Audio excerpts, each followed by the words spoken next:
Ce soir vont être dites des choses que vous n'entendrez que trop rarement parce qu'elles dérangent et qu'elles donnent mauvaise conscience. Des choses sciemment passées sous silence ou alors désignées par des termes qui en alternent la portée et le sens. Ce soir, vous allez entendre des voix qui s'érigent contre ce silence, ce langage fallacieux, des voix qui s'élèvent contre le racisme, l'injustice, mais aussi l'hypocrisie. La lutte contre le racisme et la barbarie est aujourd'hui gravement en danger. Elle est en danger de détournement par des militants l'utilisant à des fins partisanes et politiques, lesquels divisent au lieu d'unir. La lutte contre le racisme et la barbarie est en passe de récupération par des papes du politically correct qui, s'érigeant en directeurs de conscience, en censeurs, émasculent le franc-parler de ceux qui combattent justement toute bigoterie. La lutte contre le racisme et la barbarie est menacée de défiguration par la perversion d'un soi-disant antiracisme qui réduit le racisme au racisme blanc et capitaliste, tout en s'abstenant systématiquement de dénoncer d'autres formes de domination raciale, telles que celles pratiquées jusqu'à ce jour en Afrique ou en Asie, et tout particulièrement dans les contrées de l'islam appliquant la charia. Ce soir, vous allez écouter les voix de celles et ceux qui s'élèvent contre ces occultations, ces récupérations, ces défigurations. Vous entendrez la voix de Diane Chanel, artiste et auteur engagé dans la lutte contre l'esclavage des Noirs. Vous entendrez la voix de Rachel Kahn, actrice, juriste, auteur, au parcours de vie riche et varié, que nous vous présenterons plus en détail, car il sous-tend une pensée originale, une pensée qui secoue et bouscule notre façon d'appréhender et de parler des races et des discriminations. Vous entendrez la voix d'Ibrahima Aboussal, historien mauritanien, spécialiste des liens entre les confréries musulmanes et l'administration coloniale et de l'esclavage en Mauritanie, un esclavage qui perdure jusqu'à ce jour et contre lequel il lutte ardemment. Vous entendrez la voix d'Ibrahima lors des documents cinématographiques qui vont vous être présentés, mais il est avec nous ce soir pour répondre à vos questions. Et vous entendrez la voix d'Alexandre Feigenbaum, directeur de recherche engagé dans la lutte contre l'antisémitisme et dans la dénonciation des exactions provenant de la notion islamique de dhimitude. Il est le président de l'association Dhimmi Watch qui nous accueille ce soir. 4 voix qui s'élèvent avec courage et vigueur pour crier haut et fort ce que d'autres préfèrent passer sous silence. Nous passons donc à notre première intervenante, Diane Chanel, que je vais vous présenter brièvement. Elle est peintre et sculptrice, mais aussi auteure, nous en reparlerons, et elle dénonce principalement pour ce soir l'esclavage des Noirs qui sévit encore dans plusieurs pays africains. L'Afrique est omniprésente dans son œuvre. Elle est fascinée par les ors de la Renaissance, tout autant que par les parures tribales. Elle mélange donc un art très académique occidental à cet art africain.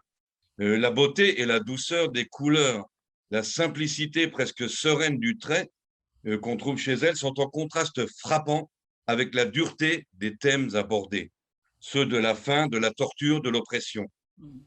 Elle voit dans ce médium un moyen de sensibiliser l'opinion et d'œuvrer à la reconnaissance des esclavages modernes que subissent encore beaucoup de victimes en Mauritanie et au Soudan, par exemple. Et puis, elle est présidente de l'association Comité Soudan, entre autres associations à laquelle elle participe dans toute cette lutte contre le racisme et l'esclavage. Et elle essaye d'attirer donc l'attention du public sur tous ces massacres sans nom, sur toute cette souffrance dont on ne parle jamais. En effet, l'ONU refuse systématiquement de parler d'une autre forme d'esclavage que l'esclavage transatlantique que tout le monde connaît, hein, les Noirs qu'on transportait à travers l'océan Atlantique vers les États-Unis et d'autres destinations, qui semble être le seul esclavage qui existait et lequel d'ailleurs n'existe plus depuis un siècle et demi. Alors qu'il y a encore des descendants de ces esclaves, de ces immigrés africains qui continuent de souffrir la même souffrance sous des formes d'esclavage moderne, tout à fait similaires à l'esclavage d'avant, dans des pays tels que la Mauritanie, le Maroc, l'Arabie saoudite et j'en passe. Et donc, je voudrais, en première question, poser à Diane Chanel celle-ci. Où en êtes-vous de votre combat aujourd'hui? Y a-t-il une prise de conscience qui se fait jour, ou bien demeure-t-on au contraire dans l'aveuglement et l'indifférence quant à la tragédie de la traite transsaharienne? Oui, merci de votre présentation. Alors, je pense qu'il y a deux choses. Il y a d'abord effectivement eu une avancée très importante avec les luttes que nous avons menées effectivement avec le comité Soudan et Urgence Darfour et d'autres militants des droits humains en ce qui concerne le Soudan. La Cour pénale internationale a fini par reconnaître le génocide du Soudan et a condamné Omar el-Béchir pour crime de génocide, crime contre l'humanité. Donc ça, c'était une très grande victoire. En revanche, je pense que sur le plan effectivement idéologique et aussi sur le plan de l'information, le sujet reste complètement occulté. Et je dirais peut-être même qu'il est de plus en plus parce qu'il y a une radicalisation, d'ailleurs que j'avais prévue depuis des années dans le livre que j'écris sur le métissage. Il y a une radicalisation des populations aussi bien en France qu'en Afrique, et donc une occultation encore plus féroce de ces crimes pratiqués sur les Nord-Africains dans les pays arabes. Et d'ailleurs, c'est très curieux de voir cette amnésie et ce refus de reconnaître donc cette traite transsaharienne dont il est question dans mon œuvre beaucoup. Et c'est un aveuglement volontaire avec des décisions aux politiques, à l'idéologique. C'est comment Je pense, justifier? je pense qu'il y a deux choses qui jouent. Il y a plusieurs éléments. Il y a le fait que beaucoup d'Africains, par exemple, m'ont dit les Arabes nous ont mis en esclavage, ils nous ont émasculés et nous avons honte. Donc nous ne voulons pas en parler. Bon, ça c'est un des aspects.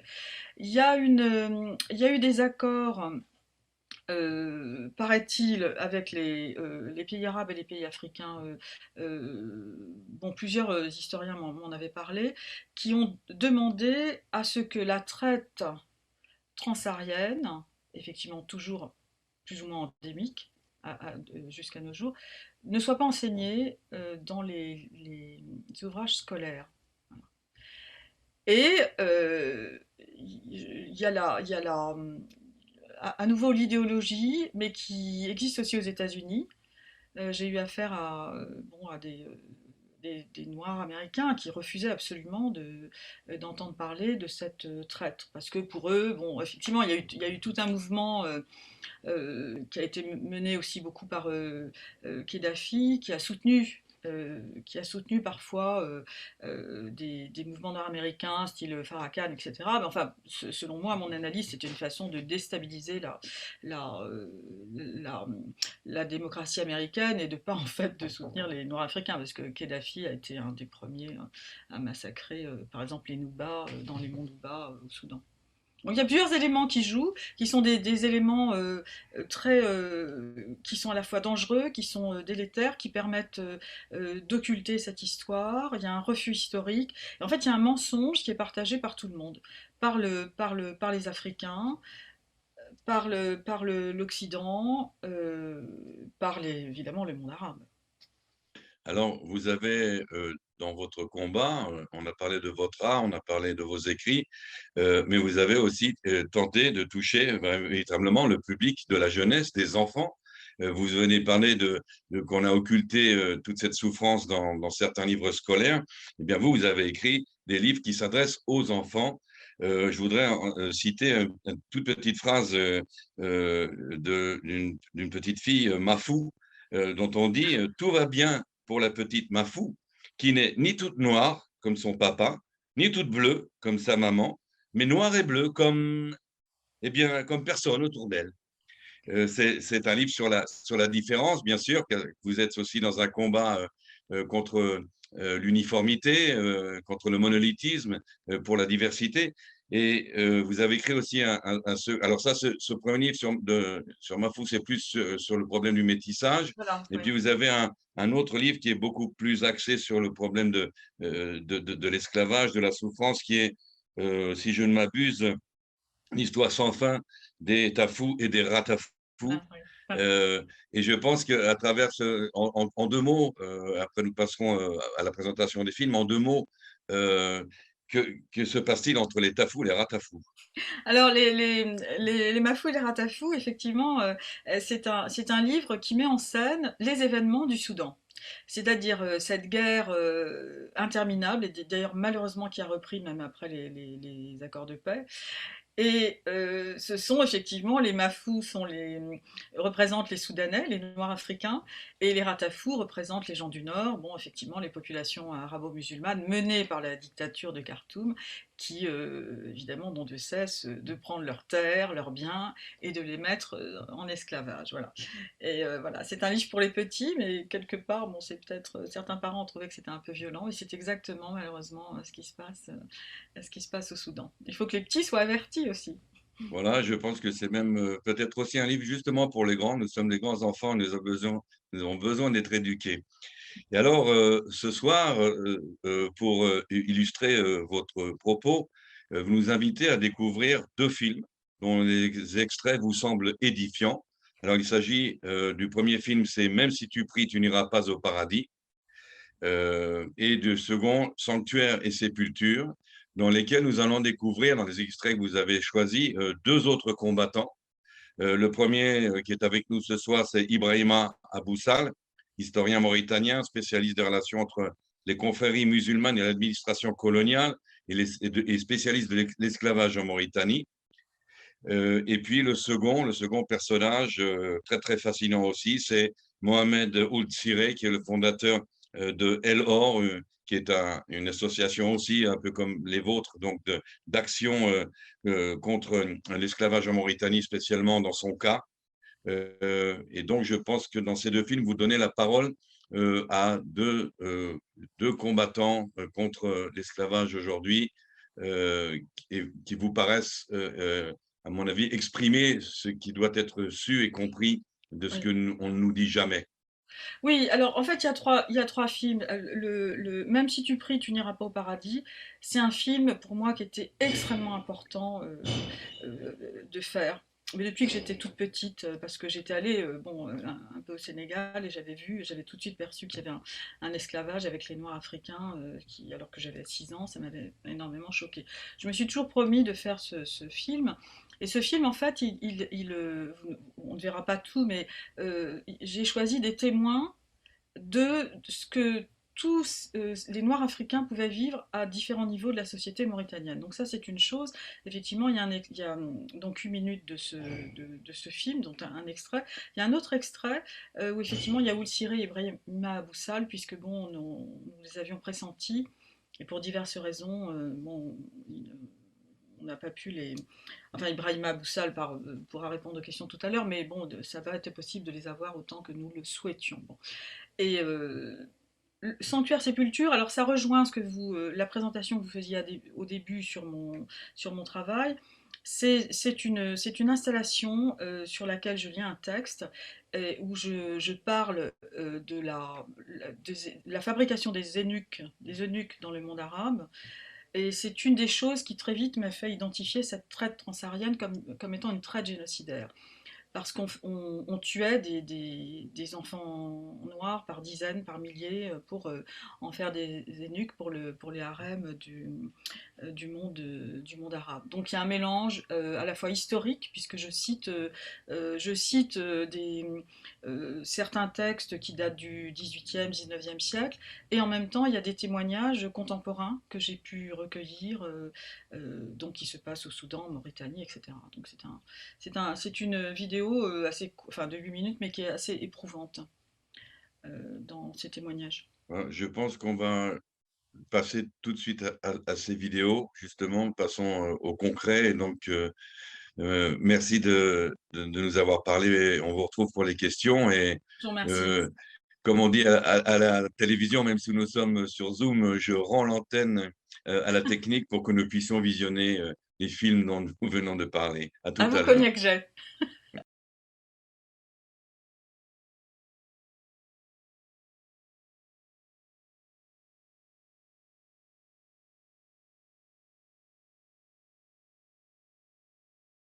رحم الله من قال على الأرب خير أناس ثم خيرهم وقريشهم فيهم فهم فيهم خير خيرهم.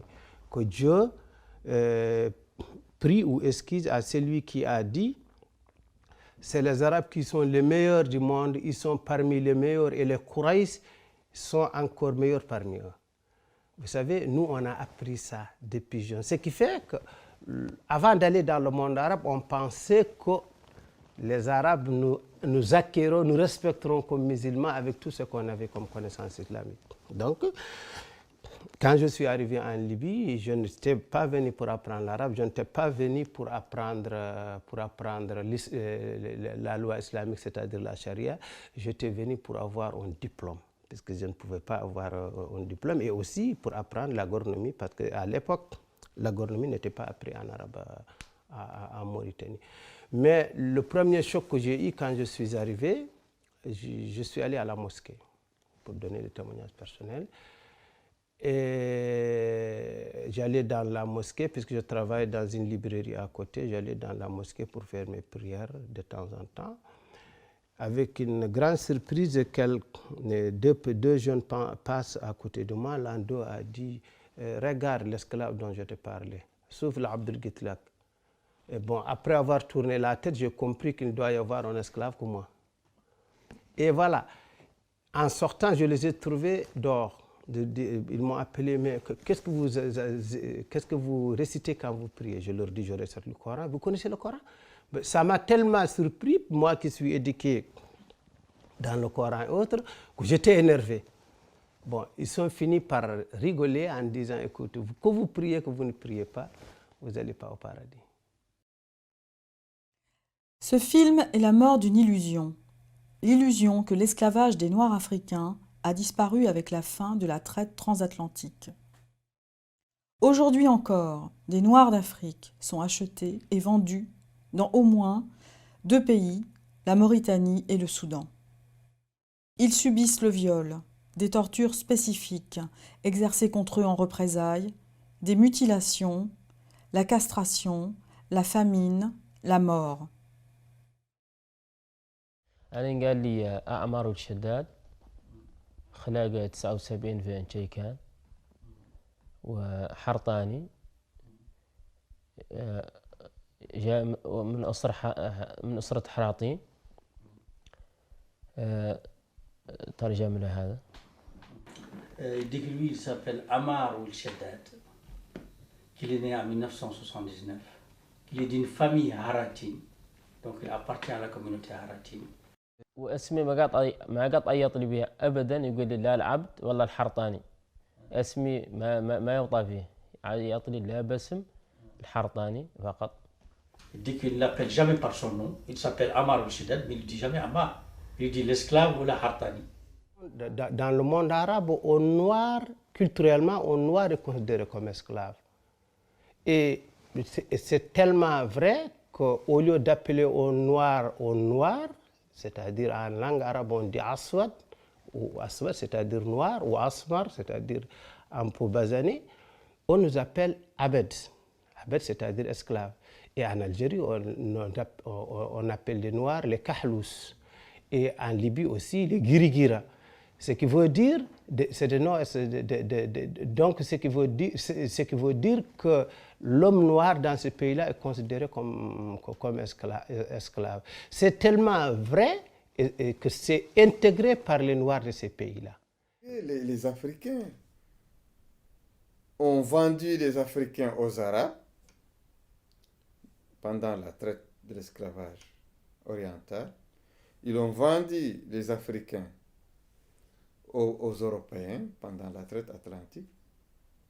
Ils ont vendu les Africains aux Européens pendant la colonisation. Ils ont vendu les Africains à l'impérialisme. Et maintenant, ils vendent aussi les Africains aux Arabes. Ils ont vendu les Noirs soudanais aux Arabes parce qu'ils ont appuyé Omar al-Béchir qui perpètre un génocide contre les Noirs. Ils ont vendu les Noirs aux Arabes en appuyant une minorité d'Arabes mauritaniens qui perpétuent un racisme d'État et un esclavage contre les Noirs. Aucun homme ou une femme n'ont été poursuivis ou condamnés pour esclavage. Pourquoi? Parce que ceux qui détiennent le pouvoir, c'est les gens qui pratiquent l'esclavage. Ceux qui sont au gouvernement, c'est les gens qui pratiquent l'esclavage. Ceux qui sont les magistrats, c'est les gens qui pratiquent l'esclavage. Ceux qui sont les officiers de police judiciaire, c'est les gens qui pratiquent l'esclavage. Les députés, c'est les gens qui pratiquent l'esclavage. Les diplomates, c'est les gens qui pratiquent l'esclavage. Et condamner quelqu'un pour pratique esclavagiste, pour un juge, signifie qu'il va attirer la révolte de la tribu du condamné et de la famille du condamné. Parce que la famille du condamné, le condamné lui-même et sa tribu vont indexer le juge et ses parents qui détiennent eux aussi les esclaves. Donc, et les gens se tiennent en respect. On ratifie toutes les lois possibles et imaginables sur l'esclavage, sur les droits de l'homme, que la communauté internationale puisse proposer. On ratifie tout. On édicte toutes les lois. Et quand il y a une mission internationale qui vient chercher ce qui se passe en Mauritanie, on lui montre toutes les lois.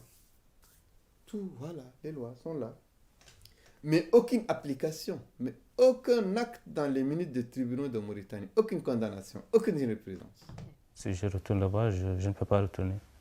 Je préfère mourir ou je tombe dans un puits que je retourne chez mes maîtres.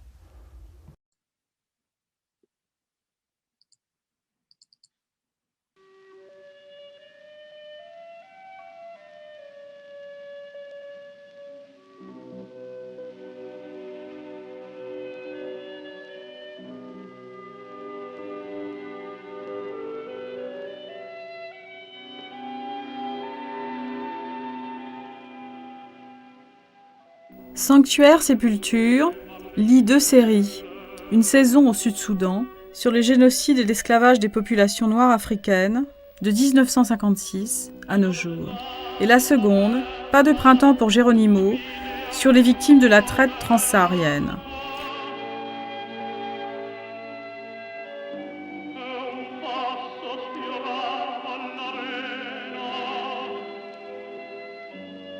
La traite esclavagiste transatlantique d'autrefois a été abolie.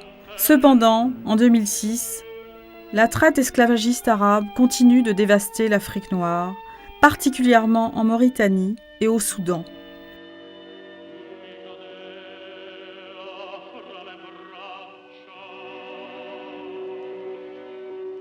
Les populations du Sud-Soudan et des monts Nouba ont été victimes, jusqu'à l'accord de paix signé en janvier 2005, d'un génocide et d'un esclavage perpétrés tous deux par la dictature du gouvernement du Nord.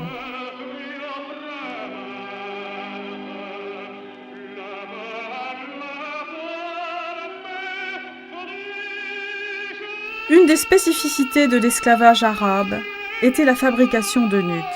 La route menant de Téguéri dans le Fezzan, située de nos jours dans le sud de la Libye, à Kougawa, fut le cimetière de milliers d'enfants noirs africains morts dans ce chemin des esclaves.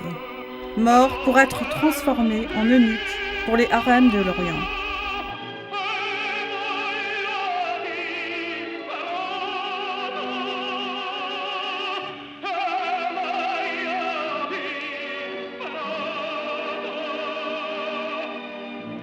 La capitale de Borno était célèbre pour sa production d'eunuques. Cette route était jalonnée par tant de squelettes humains qu'un explorateur, même s'il n'avait pas été familier du désert, aurait presque pu retrouver son chemin grâce à eux. Rappelons que la mortalité, suite à la mutilation des captifs, était telle que pour obtenir un eunuque, les maîtres arabes tuaient 9 enfants noirs africains, et cela jusqu'au début du XXe siècle.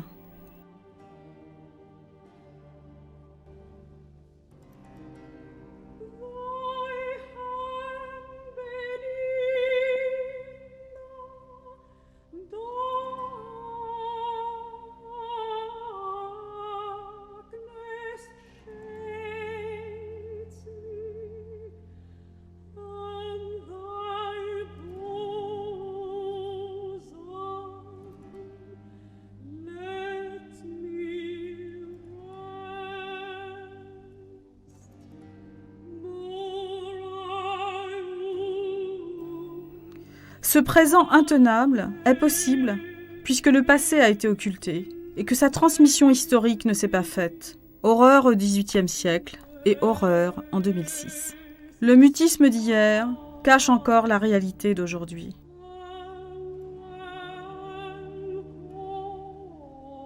Dans certaines peintures, je mélange les deux titres, mêlant corps mutilé d'esclaves du Soudan, corps détruit au Darfour, petite fille violée, la même défaite de l'innocence, représentés et placés comme les patrons des vêtements des livres de découpe de mon grand-père, tailleur en 1930. Mais les victimes sont bien les mêmes, sacrifiées sur le théâtre de la cruauté, où l'horreur se joue en coulisses. Ces deux recherches ont tenté de rendre visibles des événements bien cachés.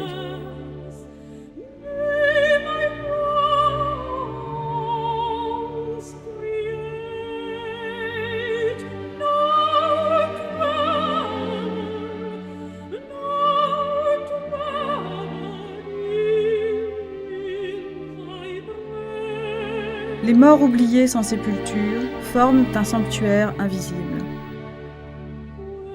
Je rejoins un rôle de Pinter, homme de théâtre et militant des droits de l'homme. J'essaye de rendre hommage à ces morts politiques et oubliés qui attendent qu'on leur rende justice.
Sanctuaire Sépulture se souvient.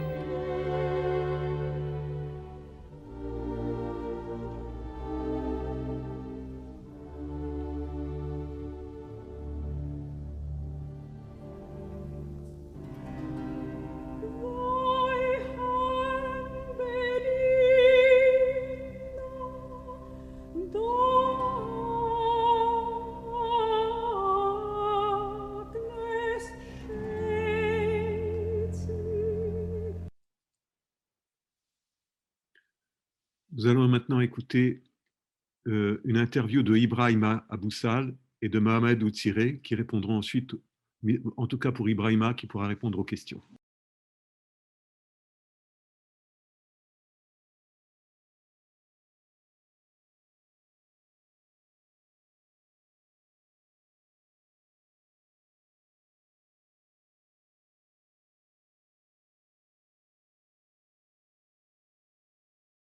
La Mauritanie est une ancienne colonie française, donc qui a été créée sur les papiers le 27 décembre 1899.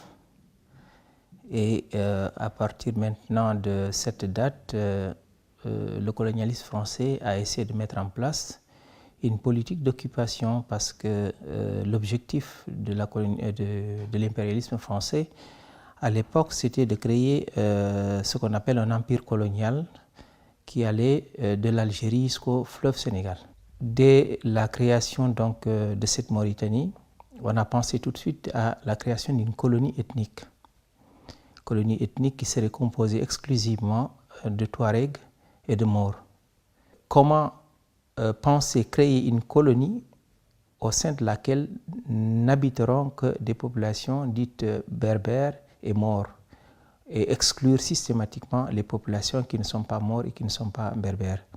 En 1904, c'est l'occupation de la Mauritanie par la France. Elle devient territoire en 1904 appartenant à l'AOF, l'Afrique occidentale française. Et les écoles ont été ouvertes. Mais elles étaient ouvertes aux chefs des féodaux, tant de la communauté maure, la féodalité maure, que de la communauté négro-mauritanienne, excluant les esclaves et les autres castes. Sauf dans la communauté négro-mauritanienne. Nous, les Haratines, nous avons été exclus du côté des Maures de l'enseignement parce que les Maures le voulaient et l'État a accepté jusqu'en 1946. C'est seulement de 1946 à 1960 que nous avons accédé à l'enseignement. C'est dans ce cadre que moi, j'ai été à l'instruction, en 1958. Et si la France n'était pas là, effectivement, je ne serais jamais allé à l'école parce que traditionnellement, on n'envoie pas les esclaves à l'école, ni l'école traditionnelle, ni l'école moderne. Et d'ailleurs, depuis que la France est partie en 1960, les portes de l'école, en réalité, sans qu'on le dise, ont été fermées aux Haratines. C'est un conflit qui a commencé depuis l'époque coloniale. Mais au fur et à mesure qu'on se rapprochait des indépendances, on voyait la volonté de l'administration coloniale française d'imposer une politique visant à faire de la Mauritanie un pays arabe. Et contrairement à ce qu'on croit, c'est la France qui a imposé l'arabe comme langue obligatoirement par un arrêté du 24 mai 1954. Donc 6 ans avant l'indépendance, l'arabe était devenu obligatoire. Maintenant, en 1965, Mokhtar Ould Daddah, qui a été le premier président de Mauritanie, pour renforcer cette arabisation, a créé des lois pour imposer cet arabe. Donc il y a eu des conflits raciaux en 1966. Il y a une politique extrêmement raciste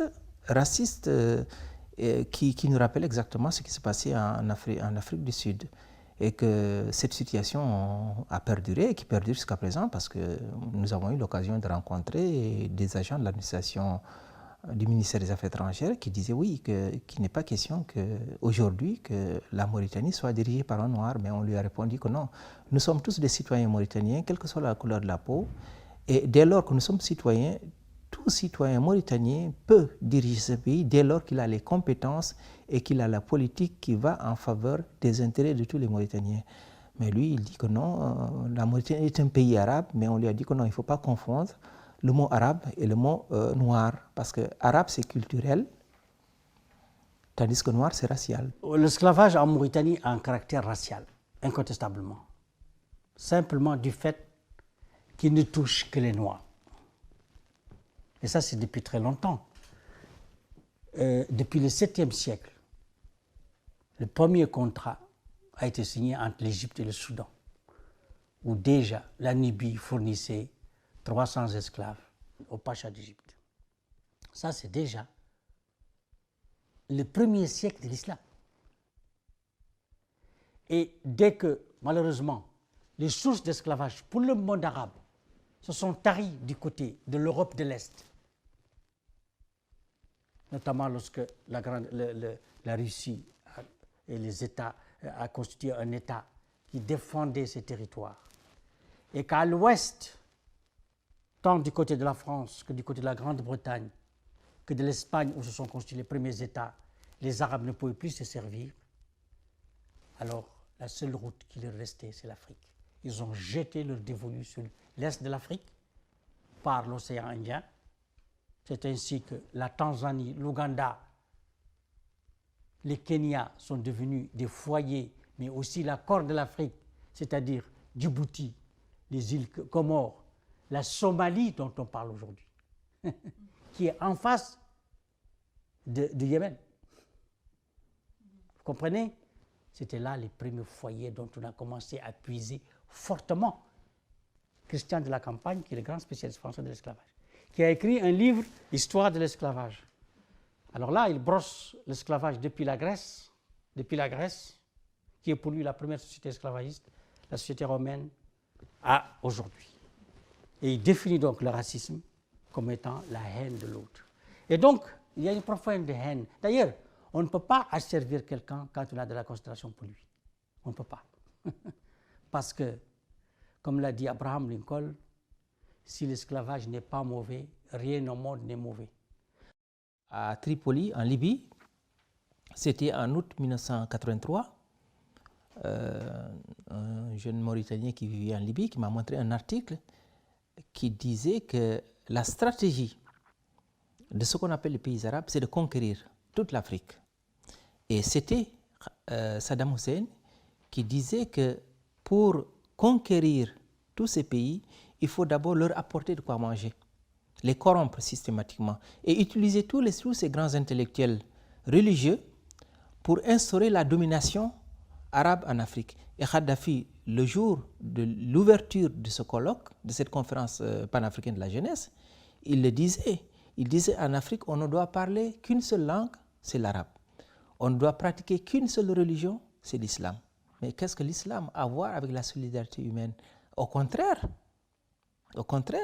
dès lors que vous êtes partie vous êtes de la même religion, que vous soyez chrétien ou musulman ou juif ou autre, ou toute autre religion, d'abord il y a la solidarité humaine, mais il peut y avoir la solidarité religieuse. Mais qu'est-ce qui s'est passé en Mauritanie lorsqu'on massacrait? Mais moi je me souviens en prison à Walata, des gens qui se levaient pour prier, on leur dit non, vous ne priez pas. Vous ne priez pas parce que vous êtes des juifs. Vous n'êtes pas des musulmans. Alors que parmi nous, il y avait de grands intellectuels religieux qui étaient beaucoup plus calés du point de vue religieux que ces gens-là. Mais ils disent non, vous êtes des Noirs, vous êtes des Fulbés, des Soninké, des Wolof, il n'est pas question que vous priez. Et on leur interdisait de prier.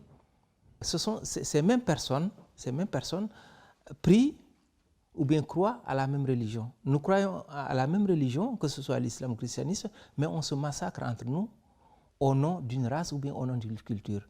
Mais où est la religion dans tout ça? La religion ou bien autre chose devait être une source de solidarité. Une source de solidarité, mais non. On massacre l'individu, on tue, on lui empêche de prier sous prétexte qu'elle n'est pas blanche, qu'elle n'est pas byzantine. Il y a une manipulation de l'islam. Parce que derrière cela, il y a des courants religieux qui sont là, qui sont soutenus par l'Arabie Saoudite, qui sont soutenus par le Koweït, qui sont soutenus par le Maroc et autres. Le problème qui se pose, c'est l'attitude des pays africains qui sont manipulés par l'islam et qui ont des attitudes de complaisance vis-à-vis de ces régimes qui soutiennent la politique d'arabisation en Mauritanie. Mais au nom de la solidarité religieuse, au nom de la solidarité musulmane, on refuse de condamner la politique qui est menée au Soudan en ce moment. Au nom de la solidarité musulmane, on préfère se solidariser avec des régimes qui soutiennent le monde islamique. Mais ça, on voit l'instrumentalisation de l'islam. L'instrumentalisation de l'islam pour amener une solidarité et pour nier systématiquement ce qui se passe. Voilà. Raphaël, tu reprends la parole? Je reviens. Et donc, nous avons fini la partie cinématographique, Alexandre? Oui. Donc, je vais maintenant vous présenter brièvement Alexandre qui va intervenir. Et ensuite, nous aurons l'intervenante, la vedette Rachel Kahn, qui nous fait l'honneur d'être là. Donc, Alexandre, je le présente, Alexandre Feigenbaum. Il est directeur de recherche, expert sur le risque chimique dans notre alimentation. Mais il est ici ce soir parce qu'il est toujours révolté par les injustices, la misère et le racisme. On vient d'avoir des exemples qui nous ont pris à la gorge. Auteur de plusieurs livres sur le racisme anti-juif, il va nous parler ce soir des dévoiements racistes du nouvel antiracisme. c'est-à-dire de ce qu'on a dit dans l'introduction, du détournement, de la défiguration de ce que devrait être véritablement la lutte contre le racisme et la barbarie. Alexandre, s'il vous plaît. Merci Raphaël. Je vais repartager l'écran et je vais vous montrer je vais m'appuyer sur quelques images qui vont retracer la relation entre Noirs et Juifs aux États-Unis pour comprendre le racisme qui s'installe en ce moment. J'essaye. Voilà. Donc, les Noirs et les Juifs ont été particulièrement victimes de racisme de forme extrême et ils ont été déshumanisés. Et à chaque fois qu'on est victime de racisme, on se dit, pourvu que ce soit fini, plus jamais ça. Mais ça revient, ça revient.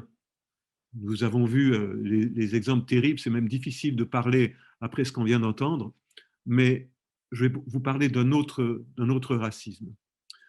C'est le racisme que Pierre-André Taguieff nomme, j'en ai du mal à parler, nomme pseudo-antiracisme. Il touche encore une fois des Juifs et des Noirs. Je vais vous montrer donc quelques images qui vont évaluer la situation depuis les droits civiques que vous voyez actuellement, vous voyez Martin Luther King, jusqu'à Black Lives Matter. Qu'est-ce qui s'est passé? Qu'est-ce qui justifie l'évolution? Et qu'est-ce qui justifie les nouvelles formes de racisme qu'on essaiera de caractériser à la fin? Et je reviendrai aussi sur la France tout à l'heure. Donc, je vous propose donc de revenir 60 ans en arrière. Vous voyez, cette forme, c'est une image d'une manifestation pour les droits civiques.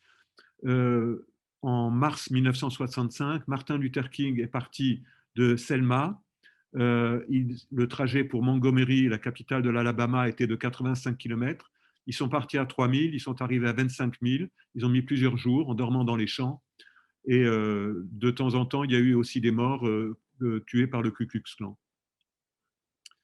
Vous voyez qu'à côté de Martin Luther King, il y a une personnalité qui a beaucoup compté dans sa vie, c'est le rabbin Abraham Heschel. Et l'engagement des Noirs et des Juifs, l'engagement réciproque, il faut le dire à cette époque-là, était extrêmement important. Le rabbin Heschel a pris la parole aux obsèques de Martin Luther King et il a déclaré « J'appelle chaque Juif à écouter sa voix, à suivre sa vision, à suivre son chemin. Tout l'avenir de l'Amérique dépendra de l'impact et de l'influence du Dr King. » Et quelques années plus tard, Deborah Kaufman, qui avait réalisé un documentaire sur cette période, qui s'appelait Blacks and Jews, elle constatait qu'effectivement, l'alliance entre Juifs et Noirs a contribué à changer les États-Unis et a eu un retentissement majeur sur la reconnaissance des Noirs.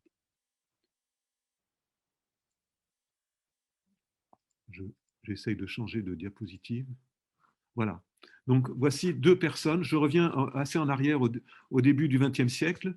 Julius Rosenwald et son ami, le militant à Washington.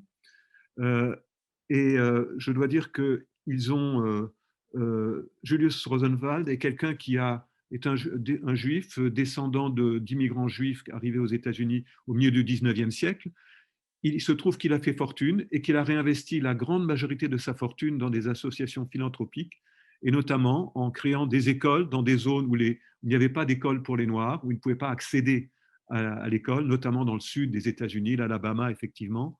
Et à la fin de sa vie, il aura créé plus de 5000 écoles. Voilà, alors vous revoyez Martin Luther King et le rabbin Heschel et d'autres personnes, juifs, noirs, chrétiens. Et je vous présente d'autres personnes qui ont eu un rôle important dans les droits civiques. Eleanor Holmes, qui vient d'être réélue récemment au Congrès. Décidément. Voilà. Les deux jeunes juifs, Andrew Goodman et Michael Schwerner, vous observez qu'ils ont la même date de décès. En fait, ils étaient tous les deux en train d'enquêter sur l'incendie d'une église noire, pour le compte évidemment des Noirs et de ceux qui voulaient les droits civiques. Et ils ont été arrêtés, leur voiture a été arrêtée par le Ku Klux Klan. Eux ont été abattus par le Ku Klux Klan, donc, et le Noir qui les accompagnait a été battu à mort. Alors, et ce n'était pas rare que les Juifs aient affaire au Ku Klux Klan. Évidemment, quand le Ku Klux Klan s'en prenait aux Juifs, il avait double raison de s'en prendre à eux, surtout quand ils étaient du côté des Noirs. Philippe Randolph et Bayard Rustin ont joué extrêmement important dans la relation entre Juifs et Noirs, et j'y reviens dans un instant. Philippe Randolph est le syndicaliste noir qui a eu l'idée de la Grande Marche sur Washington, qui a regroupé 200 000 personnes, blancs et noirs mêlés, en août 1963. Bayard Rustin, lui, est un ancien communiste. Pardon. Bayard Rustin est un ancien communiste, pacifiste. Il a été le coordinateur de cette Grande Marche. Il était conseiller de Martin Luther King pendant des années. Avec de nombreux Noirs, Rustin a combattu la résolution 3379 de l'ONU qui assimilait le sionisme au racisme. Le sionisme, disait Bayard Rustin, le sionisme n'est pas du racisme, mais l'expression légitime de l'autodétermination du peuple juif, de nos 400 ans d'expérience de l'esclavage, de la ségrégation et de la discrimination. Nous savons que le sionisme n'est pas du racisme. Rustin, alors je vous montre encore deux personnalités qui ont, voilà, Rosa Parks qui a fait partie de ce mouvement, Rosa Parks connue pour avoir refusé la discrimination dans les bus, et deux personnes qui viennent de décéder, deux géants de l'époque de ces droits civiques, le rabbin Robert Marks et John Lewis qui était membre du Congrès. Robert Marks est décédé il y a 3 semaines et John Lewis en juillet dernier. On retrouvera John Lewis tout à l'heure à la fin de cet exposé. Alors, une grande chose qu'a réalisé Bayard Rustin et tous ces Noirs qui étaient là, ils ont créé une association qui s'appelait BASIC, Black Americans to Support Israel Committee.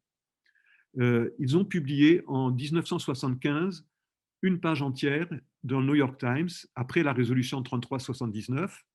Ils ont publié cette page et vous voyez que 200 personnalités noires ont signé, des artistes, des musiciens, des militants, des religieux, 200 personnalités noires ont signé.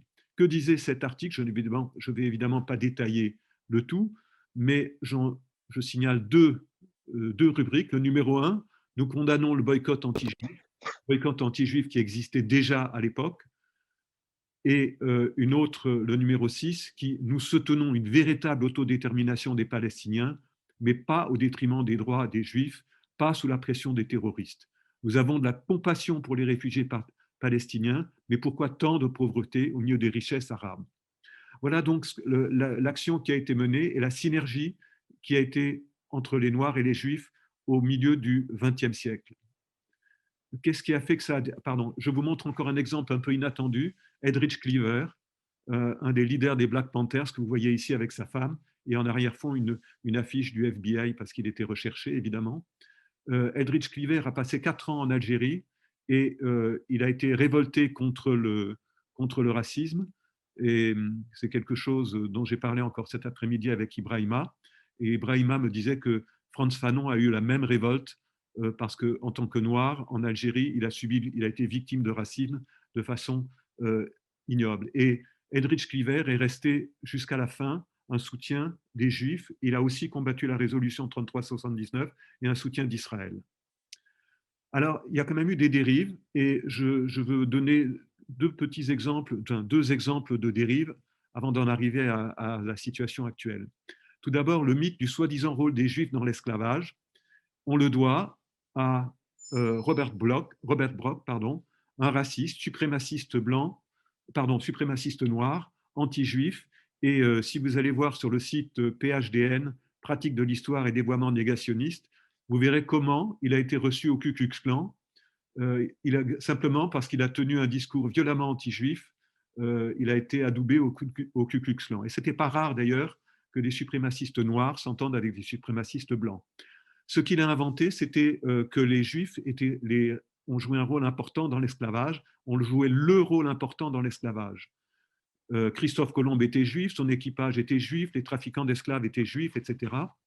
Vous trouverez aussi sur le site PHDN des explications qui vous montrent que ce livre, qui a amené les esclaves aux États-Unis, ce livre n'était qu'un faisceau d'inventions. Mais il a été repris par la revue Liberty Bell, revue néo-nazie aux États-Unis, par The Crusader, la revue du Ku Klux Klan aux États-Unis. Il a été repris par Nation of Islam et en France par Dieudonné, qui était proche de Nation of Islam. Je vous rappelle que pour Nation of Islam, l'islam serait la véritable religion des Noirs, le christianisme serait la véritable religion des démons blancs et de l'esclavage, et que les blancs seraient issus d'une manipulation génétique par un savant fou. Enfin, ce sont quelques-uns des thèmes de Nation of Islam. Quelque chose qui est assez mal connu, c'est la contribution que j'appelle islamo-nazie, et elle repose sur ce personnage que vous voyez entouré, Amin al-Husseini. Alors, son rôle pendant la guerre en tant que nazi arabe et soutien et très bon ami de Hitler est bien connu. Il a passé la guerre en Allemagne où il a été réfugié. Mais ce qu'on ne sait pas, c'est qu'après la guerre, ce qu'on sait moins en tout cas, après la guerre, il a rassemblé au Caire des officiers nazis en fuite et il a réussi à monter un réseau qui a diffusé de la propagande nazie dans le monde arabe. D'une certaine manière, les nazis ont perdu la guerre en Occident, perdu la guerre en Europe, mais ils ont gagné une autre guerre, celle de la propagande, dans le monde arabe. Vous allez me dire que, bon, qu'est-ce que ça implique? Eh bien, Léon Poliakov, dans l'un de ses derniers ouvrages, de Moscou à Beyrouth, raconte que Amin al-Husseini s'est présenté à la conférence de Bandung en tant que délégué du Yémen. Il n'avait jamais mis les pieds au Yémen, mais il est arrivé en tant que délégué du Yémen. Et il a révélé à tous les congressistes, alors les congressistes, c'était des représentants de tous les pays récemment décolonisés et qui ne voulaient s'aligner ni sur l'URSS ni sur les États-Unis. Eh bien, il a tenu le langage des décolonisés, pas du tout sa haine anti-juive. Il a expliqué que, mais non, les vraies intentions des sionistes, c'était former un grand empire colonial du Nil à l'Euphrate, englobant la Syrie, la Jordanie, le Sinaï, l'Irak et Médine. Et à la suite de sa présentation, tous les participants ont basculé du côté arabe, à l'exception de la Birmanie, qui a conservé son amitié avec Israël pendant encore quelques temps. Donc, vous allez me dire quel rôle, quelle influence? Eh bien, je vais vous montrer quelque chose que vous connaissez peut-être. Cette affiche était omniprésente dans la conférence contre le racisme à Durban. Cette affiche m'a été transmise par Bernice Dubois et par l'association antiraciste iCare, une association néerlandaise. Qu'est-ce qui est dit? Si j'avais gagné, qu'est-ce qui se serait passé si j'avais gagné? Hitler le dit. Les bonnes choses, il n'y aurait pas d'Israël ni de sang palestinien versé. Les mauvaises choses, je n'aurais pas autorisé la fabrication d'une voiture aussi horrible que la coccinelle. Et cette affiche a été réalisée par l'association de propagation islamique en Afrique du Sud, qui à l'époque était financée par Ben Laden. Donc vous voyez, quand je parle de filière islamo-nazie, ça a une signification et ça ressort de temps en temps. Alors maintenant, il y a des dégradations et des dérives qui ont fait que certains des juifs qui étaient impliqués dans les droits civiques se sont sentis trahis. Voici des photos que j'ai trouvées sur le site de BDS. Et vous voyez que BDS emploie des mots qui mobilisent les Noirs, apartheid, esclavage, pour qualifier Israël. Vous voyez sur la gauche une délégation de Black Lives Matter et de Movement for Black Lives dans les territoires palestiniens en 2016. Et là, il ne s'agit plus du même. Tout à l'heure, je parlais du mouvement basique qui disait qu'il voulait une vraie autodétermination des Palestiniens. Là, il ne s'agit plus de ça. Il s'agit d'un soutien à des mouvements terroristes qui veulent éradiquer Israël. Donc, voilà, on se retrouve dans cette situation-là et c'est une des raisons de dérive pour les Noirs. Alors, je cherche mes feuilles, je vais vous lire quelques-unes je m'appuie sur la sociologue israélienne Ziva Dahl, qui a étudié ce qui se passe dans les campus américains et dans les universités. Et je vous montre ici la page d'accueil de l'université de Vassar, dans l'État de New York, qui a ouvert un centre Africana Studies, un centre d'études pour les Noirs. Vous voyez que l'une des études phares de cette université, c'est la langue arabe et la culture arabe. Je n'ai pas du tout étudié les financements de cette université, mais enfin, on peut supposer qu'il y a quelque chose qui n'est pas négligeable. Voilà. Alors, ce que dit Zivadal, c'est qu'elle dit les militants de Black Lives Matter portent des pancartes de Ferguson à la Palestine. Quel rapport entre la violence policière aux États-Unis et la situation des Palestiniens?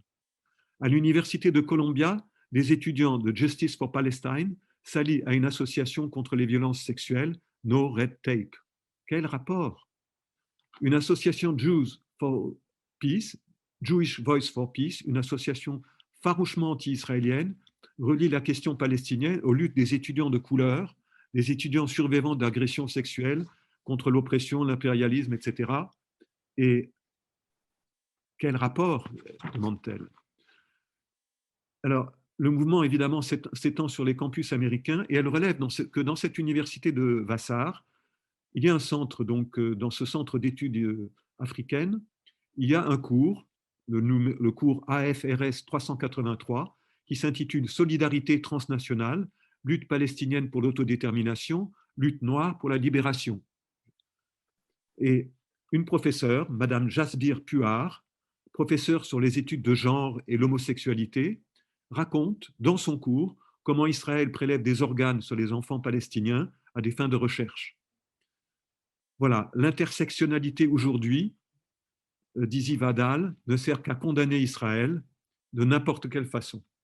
On note aussi dans tous ces nouvelles racismes ou antiracisme, l'oubli total, et ça a déjà été signalé tout à l'heure par Diane, de la traite orientale. Alors, qu'en est-il en France? Et je vais vous citer deux déclarations de Françoise Vergès, qui est une universitaire, qui est une des leaders dans le domaine du nouvel antiracisme. Elle était et l'autre, celle de Ouria Boutelja, qui était l'ex-porte-parole du Parti des indigènes de la République.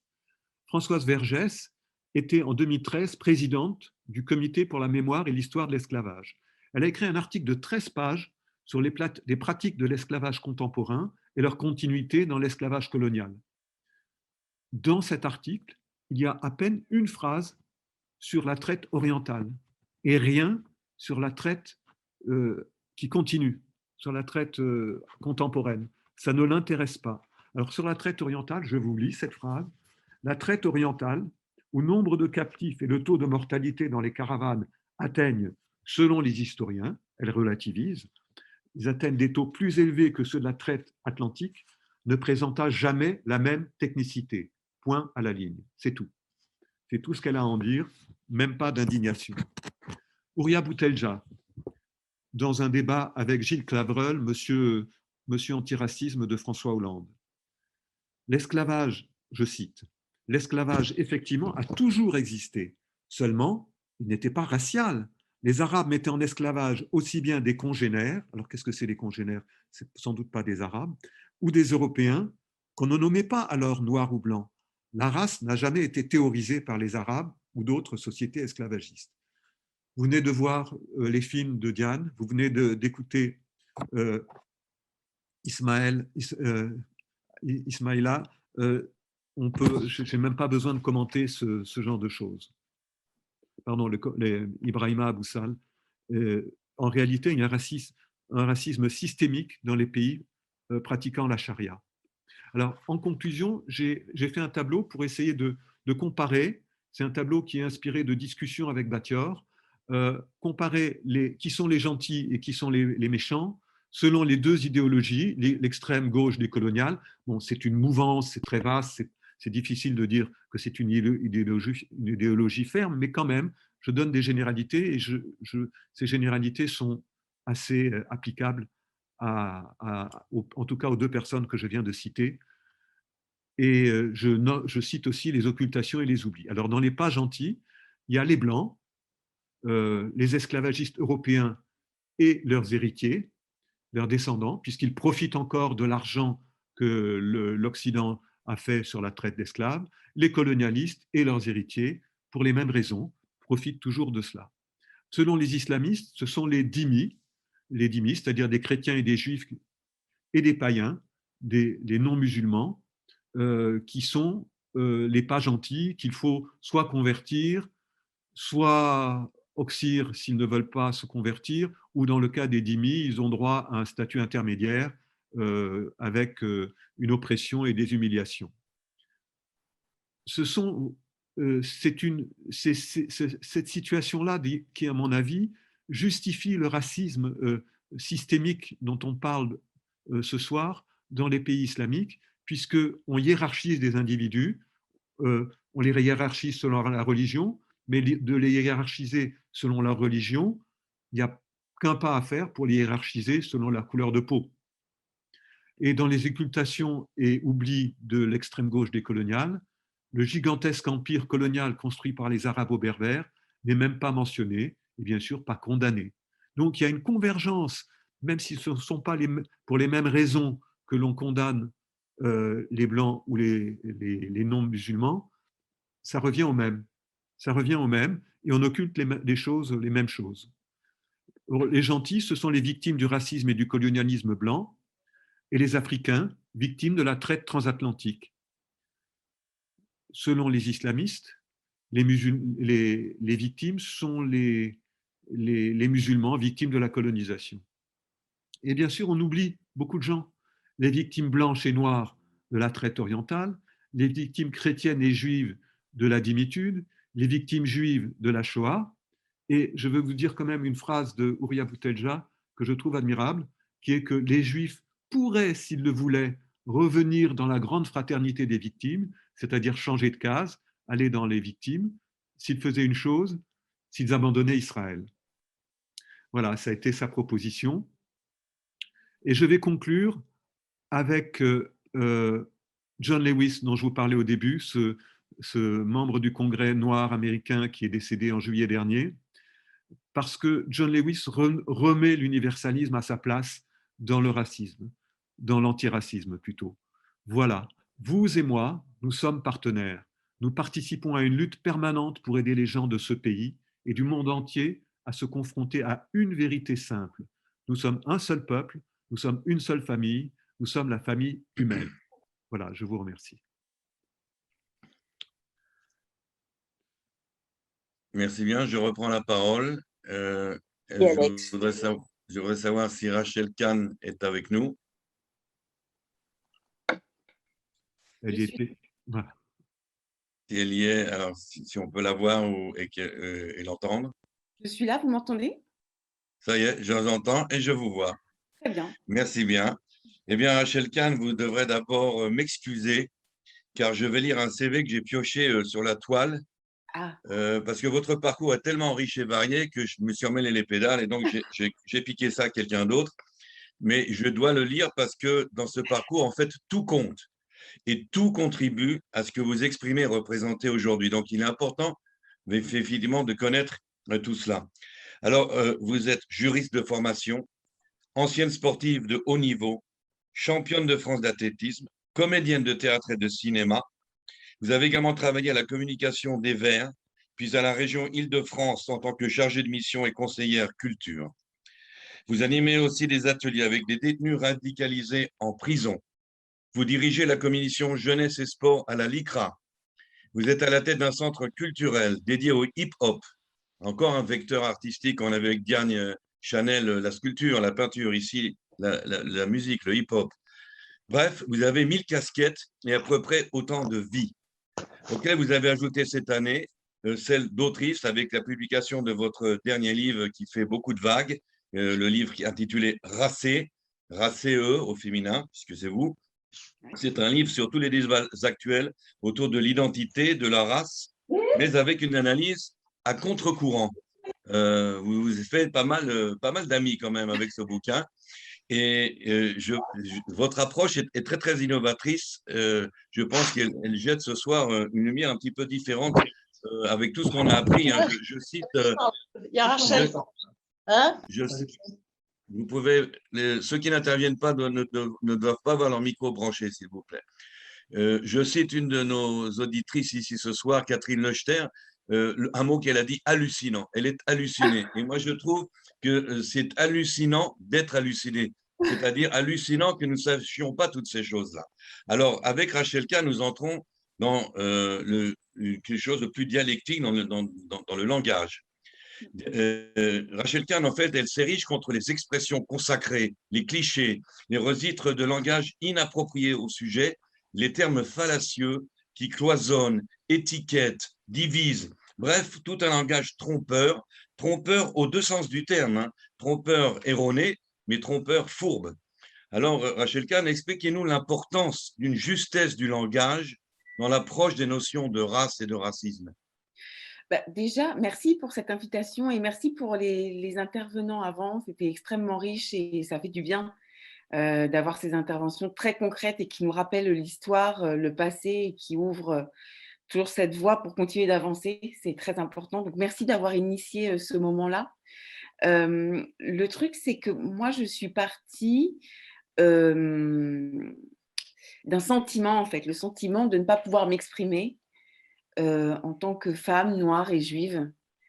Et en fait, vous avez rappelé mon parcours parce qu'en fait, de ce mélange-là, j'essaie de changer de, entre guillemets, de case, mais dans ma vie. C'est-à-dire que je suis profondément existentialiste et que j'aime me challenger et que j'aime découvrir de mon identité autre chose de moi. J'aime bien me déplacer. Donc, en fait, c'est totalement aux antipodes des replis identitaires, des communautarismes et des gens qui se confortent déjà dans une absence de travail, parce qu'on l'a vu quand même, c'est que les arguments des années 70 des identitaires américains, ce sont des choses qui sont reprises et des copier-coller qu'on voit aujourd'hui. Donc, il n'y a pas beaucoup de travail déjà.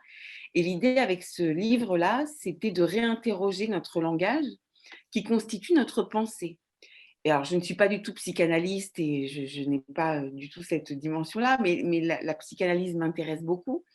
Et c'est vrai qu'à partir du moment où on a des mots qui nous séparent et des mots qui dessinent les intolérances, les replis identitaires et qui dessinent le racisme, même au nom de l'antiracisme, bah, ça me pose un problème. Et en fait, j'ai fait avec mon universel intérieur, hein, une maman qui a été cachée pendant la guerre, des grands-parents qui ont été déportés à Auschwitz, un papa qui est arrivé de la Sénégambie, donc pas très loin de la Mauritanie aussi, et donc dans ce que j'ai pu constater, puisque j'ai la double nationalité, donc ce que j'ai pu constater aussi avec les Arabes, même au Sénégal et en Gambie, et cette islamisation actuelle, qui est en train en réalité de tuer ma famille. C'est-à-dire qu'avec le peu de richesse qu'ils ont, c'est une religion qui tue et qui a servi aussi, parce que c'est des gens qui n'ont pas eu accès à la connaissance et avec ce dogme, bah, c'est assez catastrophique. Donc j'ai fait avec tout ça pour pouvoir m'exprimer. J'ai profité de ce moment où on dit beaucoup qu'il faut libérer la parole avec MeToo, etc. Sauf que moi, j'ai libéré la parole avec mon universalisme. Donc, donc c'est un pied de nez, en fait, à cette bien-pensance, cette forme de bienveillance, en fait, qui ne correspond pas du tout à nos fondamentaux. Et c'est vrai que j'ai voulu construire mon ouvrage en 3 parties. Donc les mots qui nous séparent, on en a parlé, hein, l'intersectionnalité, racisé, le fait d'être afrodescendant, alors qu'on n'est pas du tout afrodescendant, mais en France, beaucoup sont issus de l'immigration.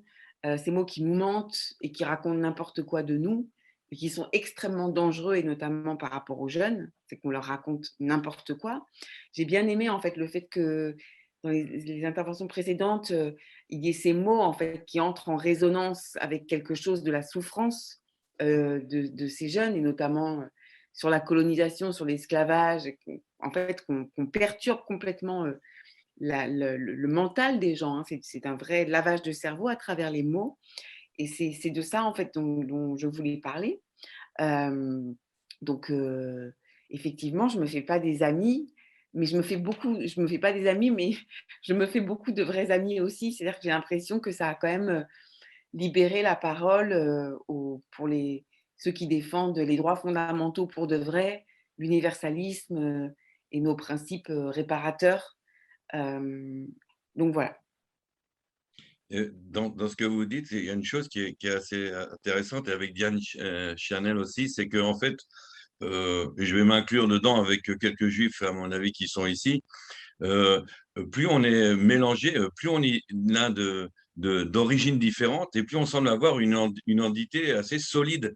Alors que ceux qui ont des racines, qui sont des gens de souche, hein, les bons chrétiens cathos de Bretagne ou les musulmans de la Mecque, semblent complètement paumés. Je pense qu'il y a une crise d'identité et que votre attitude, en fait, est en train de révéler à un certain public que ce sont eux qui connaissent un malaise dans la civilisation. Vous voyez derrière cette trahison du langage d'aujourd'hui, voulue ou inconsciente du langage, vous voyez en fait un symptôme grave, c'est celui d'une crise des valeurs fondamentales. Et vous venez avec tous vos mélanges, votre cocktail, et vous rappelez à ces gens qui ont des racines et qui devraient être solides et cohérents ce problème des valeurs fondamentales. Oui. Alors c'est marrant parce que l'ouvrage, au début, j'avais juste eu une première idée, c'était en 2000, tout début de l'année 2019. Et au début, je voulais parler de cette mutation, d'être mutante en fait. J'ai changé, heureusement que j'ai changé parce qu'avec les histoires de Covid, heureusement que j'ai changé de titre. Mais en fait, c'est le fait de ces mélanges, de cette mutation qui en réalité, je crois, nous rend quand même plus forts. C'est-à-dire qu'en fait, on a cette capacité de s'adapter parce qu'on est des êtres qui ont muté. Et en fait, ce qui se passe, c'est qu'on embrasse notre morcellement. Alors que ceux qui sont sur des replis comme ça, en se raccrochant à leur souche unique, avec des identités figées, en fait, c'est ce qu'on appelle en psychanalyse de se référer au signifiant maître qui cache l'ensemble de nos morcellements intérieurs, alors que tout être est profondément morcelé, en fait. En réalité, nous sommes tous des mutants. Et le fait de ne pas l'accepter, le fait de se donner, de masquer tous les autres ingrédients de nous-mêmes, nous fait perdre ses repères et nous rend beaucoup plus fragiles, effectivement. Et moi, j'ai profité finalement de cette solidité qui m'a été transmise, c'était pas comme ça m'a été transmise très fortement par mes parents, que ce soit du côté africain ou que ce soit du côté vraiment ashkénaze, d'être assez solide pour pouvoir le redire, le relivrer finalement au monde et qu'on puisse réinterpréter nos principes fondamentaux parce que sinon, à force qu'on nous martèle sur des mots qui ne représentent pas le réel, on finit par y croire et c'est ça qui est extrêmement dangereux. Et surtout, on a peur de parler. Alors, avant de parler du silence, parce que vous avez des choses assez importantes à nous dire sur le silence, je vais faire un intermède, une liaison à travers la musique. Car de même que Diagne nous a parlé donc à travers sa peinture, sa sculpture, il faut rappeler aussi que justement ces deux peuples, le peuple juif et les Noirs d'Afrique, sont à l'origine de musique extraordinaire. Après les horreurs dont on vient d'entendre parler, les horreurs de la traite esclavagiste, jusqu'en Amérique, c'est quand même de ces mêmes esclaves que jaillit une musique extraordinaire, moderne, à laquelle s'identifient tous les Blancs aujourd'hui. Donc, à travers la musique. Et vous avez, je voudrais que vous nous disiez juste quelques mots de ce vecteur, de comment vous pouvez exploiter cela avec justement votre activité qui a trait au hip-hop, au public des rappers, parce que de même que Diane s'adressait aux enfants, vous allez atteindre aussi les adolescents et la jeunesse d'une autre manière. Oui. Vous savez, quand j'ai écrit ce livre, j'ai perdu mon parrain de cœur l'année dernière, il y a un an en fait, qui était Manu Dibango, qui avait travaillé avec les plus grands et aussi, alors, bien avant, avec Édouard Glissant, qui avait ce regard sur la créolisation et notamment sur la musique et sur l'art et sur ces mélanges et notamment évidemment le jazz qui est une musique afro, mais pas seulement, qui s'inspire en fait. C'est une musique universelle parce qu'elle s'inspire des quadrilles, elle s'inspire d'énormément de choses. Et surtout lorsqu'on a un jazz band comme ça, on joue le même morceau, mais il y a toujours ces éléments de liberté quand on part en freestyle. Et c'est là où se rejoint le hip-hop. Quand on part en freestyle, c'est toujours laisser la possibilité à l'individu de pouvoir s'exprimer. Alors qu'aujourd'hui, avec ces replis identitaires, on considère les gens comme un troupeau, comme une masse, et en fonction de leur couleur de peau, vous n'avez plus la liberté de penser ni de parler, vous devez penser comme un noir, comme un musulman. Et si vous dérogez à cette règle-là, eh ben, vous êtes une négresse de maison, un bounty, tout ce que vous voulez. Et ça, c'est du racisme pour moi. Et en fait, l'idée avec la musique, qui est finalement le plus court chemin d'un terre à l'autre. Tu as envoyé un message, je ne sais plus. Alexandre, tu peux couper le micro de la personne qui intervient là? C'est du piratage, ça. Il faut couper le micro de la personne qui intervient. Et qu'est-ce que je disais? Oui, après, avec le hip-hop, c'est vraiment faire comprendre que ce mouvement-là est profondément mélangé et profondément ouvert et qu'il est hors de question que en fait, ce mouvement-là soit colonisé en fait, par ce qui se passe aux États-Unis pour en devenir un mouvement totalement fermé et qui ne soit plus créatif. Parce qu'au fond, moi, ce que je défends dans le livre, et c'est là où ça rejoint évidemment la sculpture, la peinture, etc., c'est que si on ne fait pas attention à notre sujet, l'universel, l'universalisme, l'égalité, la liberté, on ne pourra plus créer. Parce qu'avec les replis identitaires, il y a la cancel culture, il y a le déboulonnage de statuts, il y a écrire des scénarios avec une gomme, il y a le fait de ne pas surtout pas offenser quelques communautés, et on ne pourra plus créer. On va être formaté, et ce qui va ressortir, on n'aura plus d'artistes d'ailleurs, on aura des robots qui vont nous faire des scénarios, des chansons, avec cette bien-pensance qui ne nous fera plus du tout vibrer. C'est-à-dire qu'en fait, on est dans un processus de déshumanisation, et ça, c'est extrêmement dangereux. Voilà, ce qui rappelle un petit peu que je rends d'abord hommage, on va bientôt passer aux questions, et donc je rends hommage à la présence d'Ibrahima Aboussal, qui vraiment, c'est la voix qui nous a émus, hein, c'est la voix des victimes de l'horreur, et je lui fais un petit clin d'œil, parce que ce que Rachel Kahn vient de dire, c'est de nous montrer que l'Inquisition a beaucoup de visages et n'est pas nécessairement avec la houppelande du grand inquisiteur ou avec le muezzin islamiste. Ça peut être aussi un bobo rive gauche qui récupère tout simplement ce que vous venez de dire, qui récupère même et qui va détourner et exploiter même les mouvements artistiques et les expressions des jeunes comme le hip-hop et le rap. Et c'est un immense danger, effectivement, puisque ce sont en plus les éléments qui vont nous permettre de toucher la jeunesse et de les éduquer. Donc, c'est une mainmise sur l'éducation. Alors, je voudrais passer, puisqu'on était dans les mots et dans la musique, eh bien, au silence, car ce soir, nous avons parlé du silence de façon négative. On a parlé de passer les choses sous silence, d'occulter, de ne pas dire.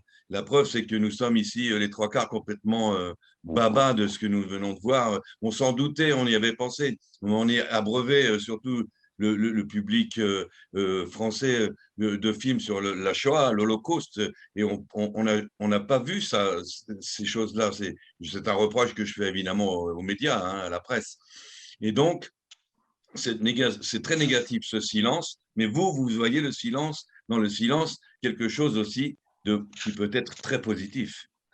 Oui, mais ce qui est important dans les mots qui réparent, comme le silence est réparateur, et contrairement aux mots qui nous séparent et qui nous mentent et qui nous détruisent, les mots qui nous mentent n'ont qu'un seul aspect, ne laissent pas place à l'interprétation. Vous êtes racisé. C'est définitif.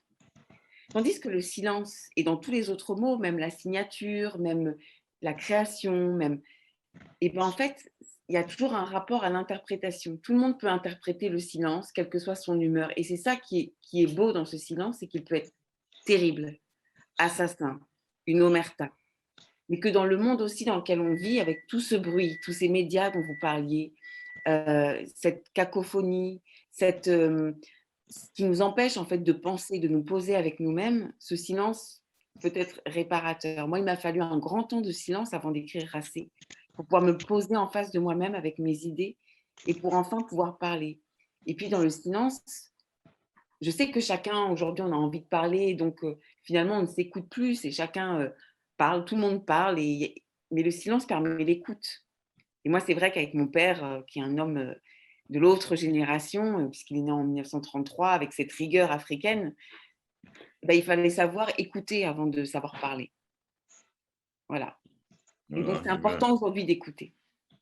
et nous vous avons écouté très, très sagement et vous savez parler, c'est sûr. Et donc, une dernière question avant de passer aux réactions donc, du public. Votre livre, c'est quand même c'est une secousse. Et je voudrais savoir où on en est maintenant. Comment est-il reçu? Comment ça se passe? Est-ce que vous pensez que vous avez réussi à atteindre un certain public? Est-ce que vous pensez que ça a un effet ou vous avez juste fait des ennemis? Je ne vous cache pas que ça a été... je ne m'attendais pas à ça. Je ne m'attendais pas qu'en rappelant simplement les principes fondamentaux, l'universalisme, et surtout, je ne pensais pas qu'en ayant vraiment une pensée sur comment on fait maintenant, c'est-à-dire comment on peut se réparer avec les mots qui réparent. Je ne pensais pas que j'allais être attaquée à ce point-là. Mais c'est quand même une... les ennemis sont sortis. Enfin, j'avais l'intuition de mes ennemis. Mais au moins, ils sont sortis. Vous savez, quand on vous traite de banania, pas par l'extrême droite, hein, pas par l'extrême droite, on vous traite de banania et qu'il y a votre photo qui est reprise, etc. C'est un coup.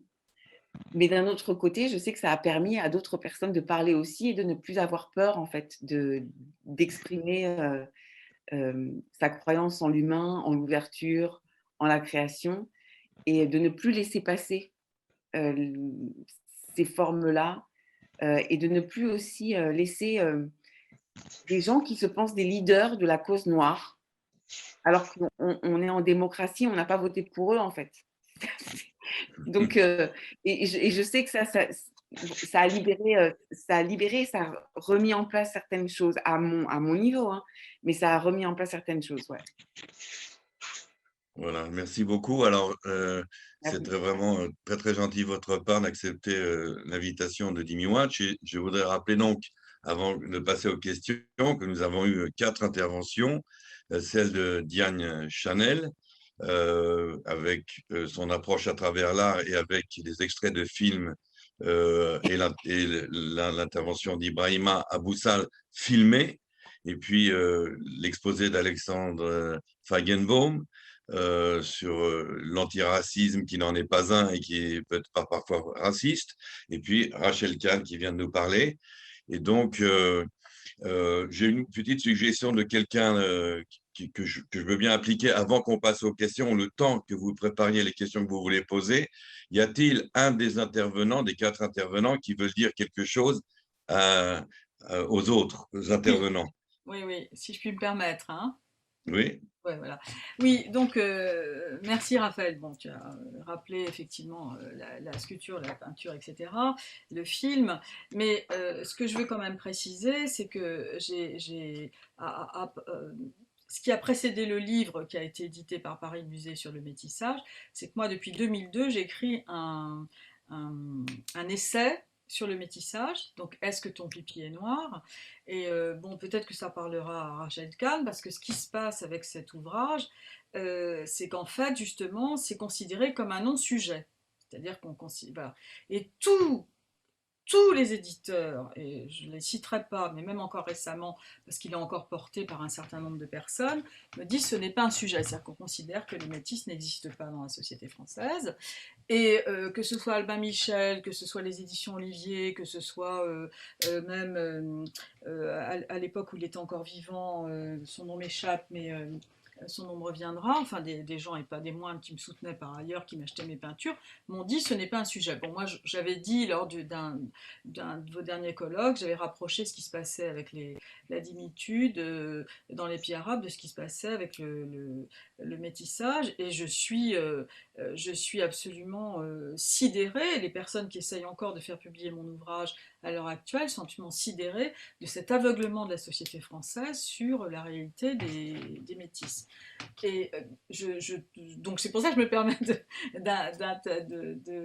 d'intervenir rapidement, parce que c'est vrai que, bon, une des raisons aussi, je pense, pour laquelle je me suis beaucoup rapprochée de la communauté juive, c'est que j'ai toujours pensé qu'on avait quelque chose en commun, c'est-à-dire que quelque part on n'avait pas le droit d'exister dans notre propre pays. Voilà. Nous sommes des étrangers dans notre propre pays. Et alors que moi je suis née en France, de culture française, que j'aime mon pays, que j'aime ma ville, Paris, eh bien malgré tout, quand je parle de ce sujet, on me dit que c'est un non-sujet.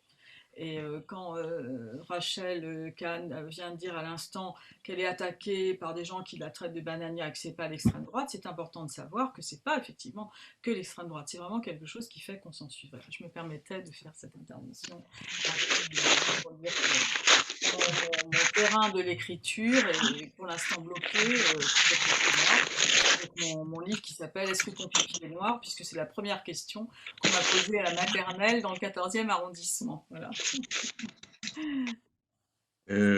En attendant que les J'ai questions... rappelé la parole. Oui, je reprends la parole, on m'entend? Oui. En attendant donc d'autres questions, j'en ai déjà 2 ou 3, mais je voudrais entendre, puisqu'on l'a vu qu'en film, Ibrahima, je voudrais un petit voir son impression de cette soirée. Et est-ce qu'on a essayé avec cette tentative ce soir, est-ce que c'est ce qu'il faut faire? Est-ce la façon de rendre public, d'avertir, d'alerter les gens sur ce qu'il a pensé du format et de ce qui a été dit sur la souffrance encore actuelle des gens, non seulement de Mauritanie, mais des Noirs africains qui subissent l'esclavage. Donc j'aimerais avoir un petit peu son impression, son ressenti, s'il vous plaît, Ibrahima. Vous m'entendez? Oui. Oui, bonsoir. Bon, ça, je reprends tout de suite le mot qui a été prononcé par Rachel Kahn. C'est le silence. Il y a une expression dans ma langue, le pulaar, Djibilar, c'est-à-dire qu'on subit des souffrances, des humiliations, mais par peur d'être massacré par ces personnes, ou bien en tout cas ce peuple qui organise ces massacres pour pouvoir dominer, on vit dans le silence. Non, il faut vraiment sortir du silence et parler, beaucoup parler, jusqu'à être entendu par tout le monde. Aujourd'hui, ce travail que l'on fait, ça fait partie en tout cas de cette demande. Parler, faire du bruit pour que tout le monde entende, et en entendant, les autres personnes qui entendent commencent à se poser des questions, mais qu'est-ce qui se passe, qu'est-ce qui s'est passé? Il faudrait qu'on commence à comprendre réellement ce qui s'est passé. Voilà, donc ce silence, nous y sortons de plus en plus, et ce travail que l'on fait en ce moment fait partie en tout cas de cette sortie du silence pour expliquer à l'humanité ce qui s'est passé réellement, l'histoire, parce que l'histoire est un instrument extrêmement dangereux, manipulable, et comprendre réellement l'historicité de tout ce qui s'est passé pour comprendre réellement les relations qui existent aujourd'hui entre les êtres humains. Bon, on a parlé de l'esclavage, bon, ces agressions, cette comparaison, espèce de sale nègre, espèce de juif, etc. Nous, ce sont des situations que nous avons vécues en Mauritanie depuis qu'on était tout petit. Hein. Même si vous êtes musulman, non, vous n'êtes pas du tout musulman, vous n'êtes que des, excusez-moi le terme, je n'ai fait que reprendre, vous êtes des sales juifs et autres. Bon, ça, ce sont des choses que nous avons tellement vécues que pour nous, ce sont des choses qui ne nous surprennent pas et ce sont des arguments qu'on peut utiliser pour sortir du silence et faire comprendre à cette ignorance qu'est-ce que cela veut dire réellement les relations humaines. Et bon, j'ai l'impression que pour beaucoup de personnes, parce que bon, quand je vais ici en Europe ou bien aux États-Unis, quand on parle de cela, il y a beaucoup de personnes qui sont extrêmement étonnées de ces injures, espèce de sale nègre, espèce de sale juif, il faut les massacrer. Vous, non, vous ne priez pas, vous n'êtes pas musulmans, vous êtes des sales juifs, etc., etc. Pour nous, à l'époque, cela nous choquait beaucoup, mais de plus en plus, à force de connaissances historiques, de connaissances religieuses, de connaissances humaines, on affiche une attitude de mépris vis-à-vis de ces personnes qui utilisent. Donc, quand on le voit, et nous avons eu l'occasion en tout cas d'intervenir, que ce soit aux Nations Unies, que ce soit dans d'autres conférences, dans d'autres pays et autres, qu'on explique réellement le comportement, parce que ce n'est pas seulement l'esclavage, hein, il y a aussi ce racisme et cette attitude agressive vis-à-vis des religions, du judaïsme, des chrétiens, parce que, bon, dans le cadre de mes recherches, quand je vais au Sénégal ou bien dans d'autres pays, je rencontre des populations juives ou chrétiennes, mais qui n'osent pas afficher leur identité religieuse parce qu'ayant peur d'être massacrés. Ayant peur d'être massacrés. Donc, toutes ces activités religieuses et toutes ces expressions religieuses sont pratiquées dans la clandestinité, mais on leur dit, mais sortez maintenant du silence. Luttez comme d'autres peuples, comme d'autres religions ont lutté pour affirmer leur identité. Non, non, pour l'instant, on reste dans le silence. Donc, cette situation de vivre dans le silence, cette situation de sortir du silence, c'est un débat dans lequel nous sommes régulièrement jusqu'à présent. Voilà, c'est ce que je voulais dire. Merci beaucoup. Et je remercie Rachel Kahn qui doit nous quitter. Elle a un programme très, très chargé. On la remercie beaucoup d'avoir été avec nous ce soir, d'avoir contribué à cet effort. Merci beaucoup Rachel Kahn. Et y a-t-il des questions? Pour l'instant, je ne vois pas de questions. Je vois beaucoup, tout le monde a l'air très satisfait, donc beaucoup de compliments. Mais si quelqu'un veut poser une question, c'est le moment avant que nous concluons et donnions la parole à Alexandre qui nous rappellera brièvement ce que fait cette association Dimi Watch qui a organisé la soirée de ce soir. Y a-t-il last chance si vous voulez poser une question? C'est vrai que la soirée a été très très complète. On a fait un tour d'horizon assez incroyable. On a eu enfin la chance d'entendre Ibrahima live en plus. Et je pense qu'effectivement, on est tous un petit peu sous le choc. Quelqu'un me demande plus de détails, mais je ne sais pas si on aura le temps sur où est encore pratiqué l'esclavage aujourd'hui, dans quel pays, etc. Si quelqu'un veut répondre brièvement d'un des intervenants sur dans quel pays encore il y a l'esclavage. Quelqu'un veut répondre? Tu veux répondre, Ibrahima, ou je réponds? Oui, je peux répondre brièvement parce qu'en Mauritanie, s'il y a la pratique de l'esclavage jusqu'à présent, c'est qu'il y a eu une complicité d'une couche de l'administration coloniale qui a joué un rôle extrêmement important parce qu'on n'a jamais voulu appliquer en Mauritanie le décret de 1848. Et ça, j'ai eu de fortes engueulades avec l'ancien Premier ministre Pierre Mesmer à l'occasion des colloques. Et parce que ça, on le voit dans les documents d'archives. Rappeler aux agents de l'administration coloniale, à l'époque jusqu'en 1960, qu'il n'est pas question d'appliquer le décret de 1848 chez les Arabes. Pourquoi? Parce qu'un Arabe ne peut pas vivre sans esclave. C'est ce qui est écrit.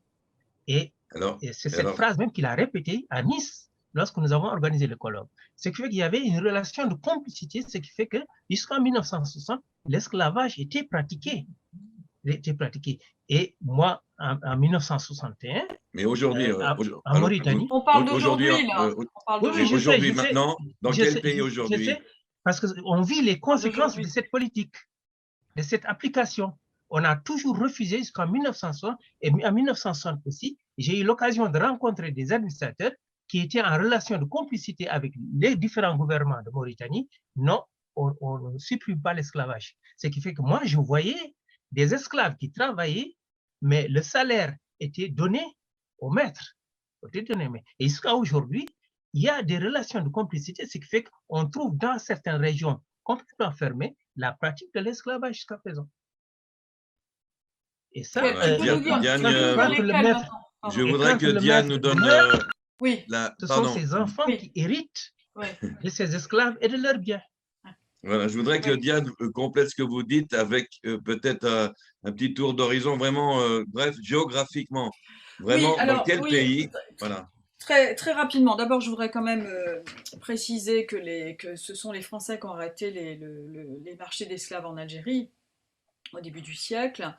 En ce qui concerne la présence esclavagiste dans les pays arabes, elle est quasiment dans tous les pays arabes, avec à différents niveaux. Je parlais de la Turquie, qui n'est pas un pays arabe, mais en tout cas qui est un pays musulman. Et d'ailleurs, on devait avec Ould Siré, qui aurait dû, qu'on a vu sur mon film, on devait faire des recherches là-dessus. Moi, j'ai jamais pu avoir de budget.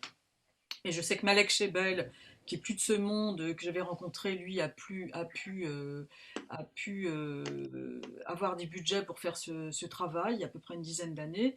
Donc en fait, la présence esclavagiste existe de façon endémique dans tous les pays arabes. On m'a parlé, par exemple, de mines de sel en Algérie, où il y a une présence noire africaine, de personnes qui sont enlevées sur le chemin de la Mecque, par exemple. C'est quelque chose qui est très courant. Donc en fait, c'est quelque chose qui existe toujours.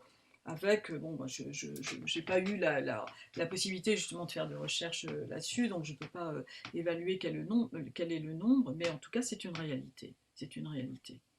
Et alors, je voulais juste préciser, rappeler quelque chose. Enfin, hier, tu sais, quand tu parlais de l'esclavage moderne,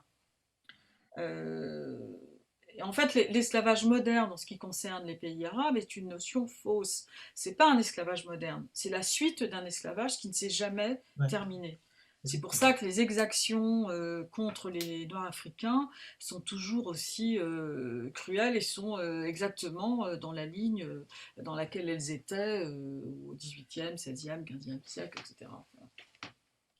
Ok, merci. Alors, j'ai une demande de parole de Claire Briat-Blanchet. Je peux juste faire un tout petit vas-y. de réponse. L'ONU ne publie pas grand-chose sur l'esclavage, quasiment rien, juste des financements d'ONG. Par contre, le département d'État américain publie un rapport très complet, inventorie tous les pays du monde, y compris les États-Unis, et regarde s'il y a des trafics d'êtres humains. Il y a 3 pays qui sont épinglés actuellement, c'est le rapport de 2019. La Libye, la Somalie et un troisième, je ne sais plus. Voilà, les pays sont notés, il y a de 0 à 4, et les plus mauvais, il y a les 3 horribles où se fait du trafic d'êtres humains sont ceux-là. Donc j'ai une demande. Alors beaucoup de gens, je signale entre parenthèses, demandent, je ne sais pas si c'est le moment ce soir, parce que là c'est tout un autre sujet, c'est comment riposter, quels sont les conseils d'action pour faire savoir, faire connaître cette souffrance qui est passée sous silence, etc. etc. Je ne suis pas sûr qu'on ait vraiment le temps de le faire. Je pense que ce soir, c'est un des exemples de comment faire. Mais j'ai 2 demandes de parole, Alexandre. C'est Claire Briat-Blanchet et Daniel Kayat qui veulent prendre la parole. Donc, en tant que big boss, c'est toi qui décides. Ça va être très très court parce que je pense que tout ce qu'on a entendu était tellement instructif et bouleversant. Ce que je voulais dire, c'est que j'ai l'impression en ce moment qu'il y a des voix qui s'élèvent. Heureusement, on commence à entendre un autre discours que le discours dominant qui nous écrasait encore il y a quelques années, notamment grâce à tous les intervenants de ce soir, mais déjà à d'autres voix. Et je pensais que nous ne gagnerions pas si on n'arrivait pas à se faire entendre ensemble. Voilà. Ça ne peut pas être dans un parti parce qu'il faut des porte-paroles, c'est foutu, parce que justement, la diversité que nous sommes ramène à notre universalisme. C'est-à-dire, je pense que entre des personnes formidables et tellement empathiques comme Rachel Kahn, je pense qu'il y a aussi en islam des dissidents qui ont besoin, qui poussent pour se faire entendre et dont la voix n'est pas assez relayée. Je pense à ces pauvres Blancs qui ne sont pas dans le mainstream, qui sont absolument révoltés par ce qui se passe. Je pense aussi à des femmes qui ne sont pas féministes, mais qui voudraient bien pouvoir, contre les dogmes de la charia, pouvoir faire entendre leur voix, etc. Je ne sais pas ce qu'il faut faire, mais je pense qu'il faut qu'on se fasse entendre ensemble. Alors, je me demande si, puisqu'on ne peut pas tous publier ensemble dans le même endroit, sur le même...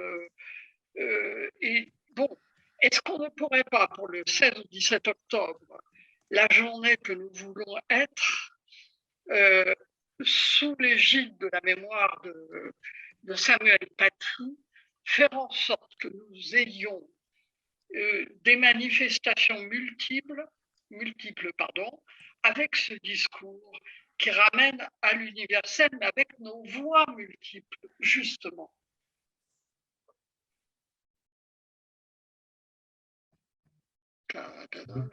Merci, je ne sais pas où est. Je suis là.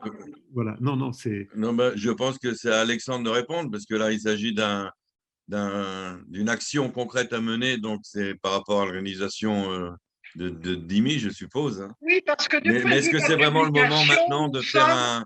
impuissant, il nous faudrait une chaîne télé, je ne sais pas. Je vais répondre, puisque je vais conclure tout à l'heure, je vais répondre aussi au niveau des perspectives d'action. Oui, parce que ce n'est pas le moment de faire un meeting d'action tout de suite, mais on a compris le message, donc c'est à toi de répondre, effectivement. Je répondrai tout à l'heure. Alors, il y a Daniel Kayat qui lève la main, et puis après, je ne sais pas s'il n'y a pas d'autres questions, donc après, c'est à toi. Ça n'est pas une question, c'est une réponse à une question, puisqu'il était demandé où est-ce que ça se pratique.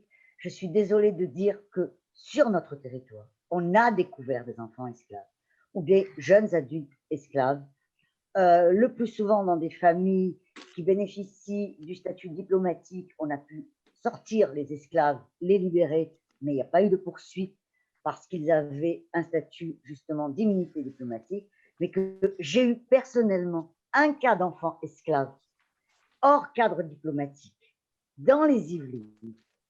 C'était une petite fille d'origine mauritanienne, justement.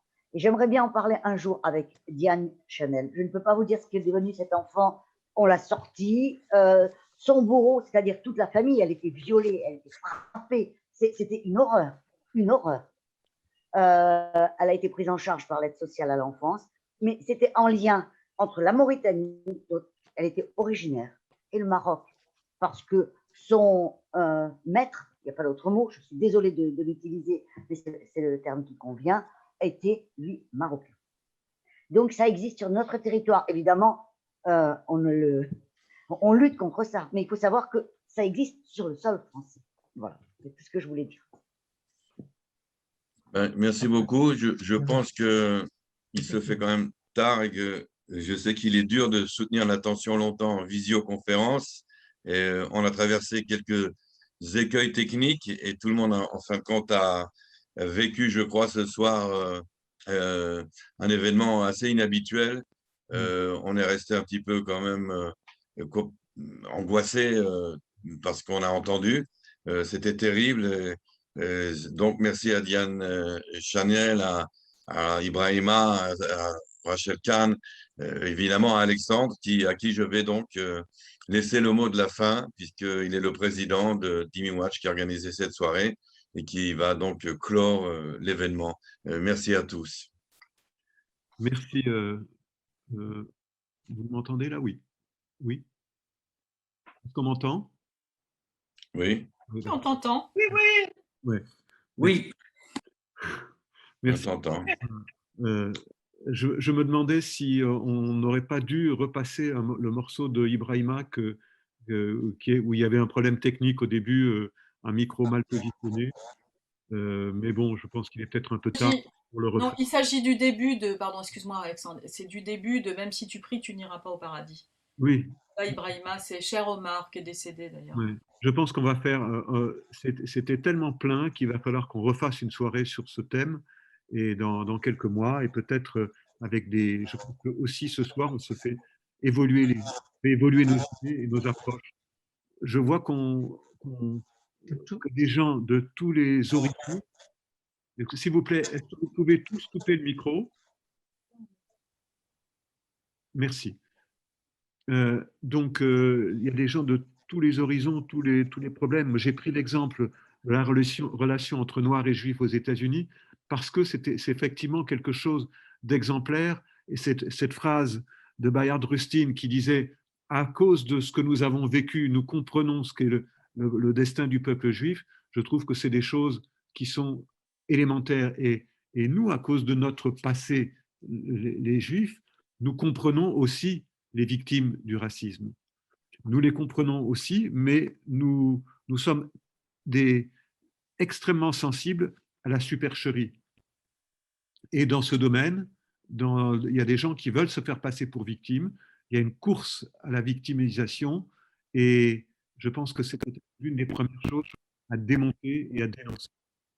Alors, effectivement, Dhimmi Watch est une petite association. Je vous ai parlé tout à l'heure d'une grosse association qui est Jewish Voice aux États-Unis. Ouais, je ne retrouve plus le nom. Jewish Voice aux États-Unis. Le budget de cette association, je l'avais recherché pour faire cette présentation, 3 millions de dollars par an. L'essentiel vient, malheureusement, ce n'est pas des crédits qu'on pourrait ça vient des pays arabes pour l'essentiel, mais pas seulement. Il y a des fondations américaines, Bon Chic, Bon Genre, Bon Teint, qui financent. Donc, il y a cet effort que nous devons faire pour nous faire connaître, sachant que nous ne tenons pas le même discours que tout le monde, ni le discours de l'extrême droite. Nous refusons tout discours de haine, ni le discours de l'extrême gauche. C'est une parole originale que nous tenons dans notre association à Dhimmi Watch. Je crois que je reprendrai une formule de Batior, qui est que nous voulons aussi aider les musulmans à entrer dans la modernité.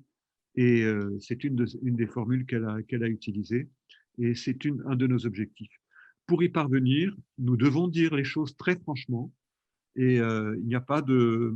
Justement, nous avons la responsabilité du franc-parler et de dire les choses sans détour. Je crois que ce soir, ça a été dit sans détour. Alors, vous-même, vous pouvez nous aider, vous pouvez agir. Et je suis très heureux de voir qu'il y a pratiquement maintenant, rien que pour l'organisation de cette soirée, 6 personnes qui se sont mobilisées pendant plusieurs jours pour travailler, pour le son. Je suis désolé du raté de tout à l'heure.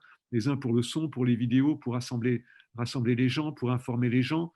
Il y a eu beaucoup de travail et c'est toute une équipe je suis très content de voir que cette équipe s'est mobilisée et qu'elle s'est mobilisée pour un succès.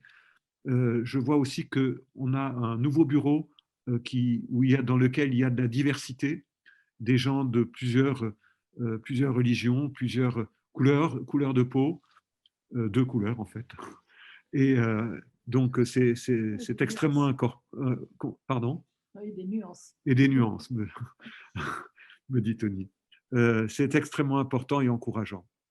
Alors oui, nous avons le projet de faire une journée du 16 octobre, la journée où Samuel Paty a été massacré, d'en faire une journée de la dhimmitude, parce qu'il a été massacré, parce qu'il était un dhimmi, parce que cette forme de racisme qui décrète que dans une société vivant sous la charia, eh bien, des personnes n'ont pas toutes la même valeur, qu'il y a des gens qui sont mieux que d'autres, certains qui doivent être humiliés, c'est dans les prescriptions de la dhimmitude.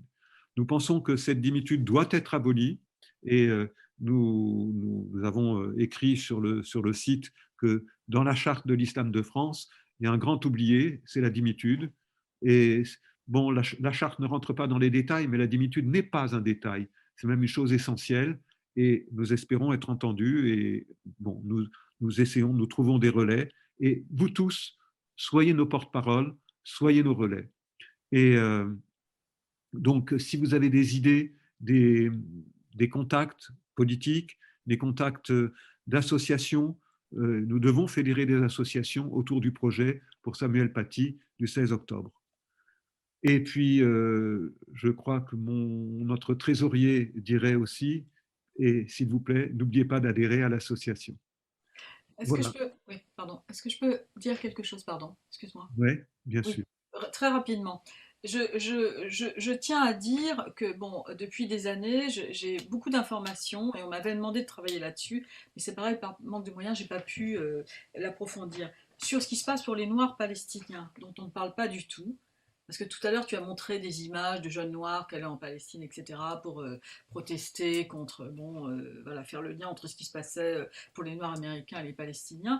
Et j'ai beaucoup de documents sur ce qui se passe pour les Noirs palestiniens. Beaucoup de personnes m'ont dit qu'ils étaient extrêmement maltraités en Palestine. Et je pense que ça, c'est quelque chose qu'il faudrait, sur lequel il faudrait se pencher, relayer et transmettre ces informations. Alors, moi, je vois que tu es fatigué, Alexandre, je comprends ça. Mais quand même, je tenais à dire ça, parce que je pense que c'est une piste et que ça fait partie de la désinformation, ce qui se passe pour les Noirs palestiniens en Palestine, avec ce qu'ils subissent de la part des Arabes palestiniens. Voilà, j'ai terminé. Voilà. Ok, bien. Alors, Tony m'envoie un message. La partie de Ibrahima qui n'a pas été correctement entendue sera sur le site intégralement et vous pourrez réécouter donc Ibrahima Aboussal. C'est pas Ibrahima, c'est Cher Omar. C'est le début du film. Même si tu pries, tu n'iras pas au paradis. D'accord. C'est le début du film. Voilà, excuse-moi. Alexandre, Oui, je pourrais dire quelques mots. bien entendu. Voilà, bon, c'était une soirée très pleine, très riche. Je pense que tout ce qu'on a entendu nous a énormément appris. Et j'aurais aimé pouvoir remercier Rachel Kahn, mais elle est partie. Mais je voudrais dire que ce qui m'a le plus ému, le plus attristé, c'est dans le film la personne qui disait qu'il n'osait pas parler, que les esclaves n'osaient pas parler. Or, la parole est libératrice et ce phénomène que l'on retrouve aussi, que j'ai retrouvé chez des chrétiens d'Orient qui étaient victimes de la charia et de leur environnement, ce phénomène de silence de la victime par peur de l'oppresseur est un élément très important dans le système de la dimitude et dans le système de l'esclavage. Je crois que nous devons nous concentrer sur l'aide à la parole aux victimes.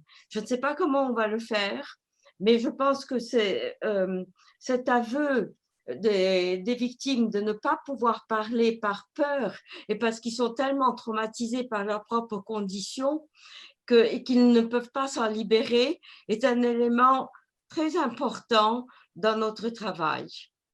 Voilà, je crois que je voulais remercier aussi tous les intervenants, tous les conférenciers. C'était passionnant tout ce qu'ils nous ont dit. Et merci donc à tout le monde pour cette belle soirée, très riche et très forte. Voilà, merci Baptiste. Merci Baptiste. Voilà. Et voilà. Et donc nous allons nous quitter. Et vous retrouverez l'enregistrement intégral et sans fausses notes, intégral, voilà, sur le site de Dimi Watch que je vous conseille de consulter très fréquemment. Il est très bien. Voilà, à très bientôt. J'ajoute, avant de terminer, bon, bravo Alexandre, parce que je sais que ça a été très compliqué d'organiser cette soirée, mais enfin bon, je t'ai soutenu quand même, hein, je t'ai soutenu quand même. Bravo pour ton obstination et d'avoir voulu donner la parole aux Noirs africains. Merci beaucoup. La prochaine soirée, quand même, il y aura en principe une soirée au mois de mai consacrée aux chrétiens d'Orient. Voilà, on n'a pas encore les dates, les intervenants, mais vous serez tenus au courant. Merci à tous. Merci aux intervenants. Merci beaucoup. Merci et à bientôt. Merci. Merci à tous. Merci. Au revoir. Au revoir.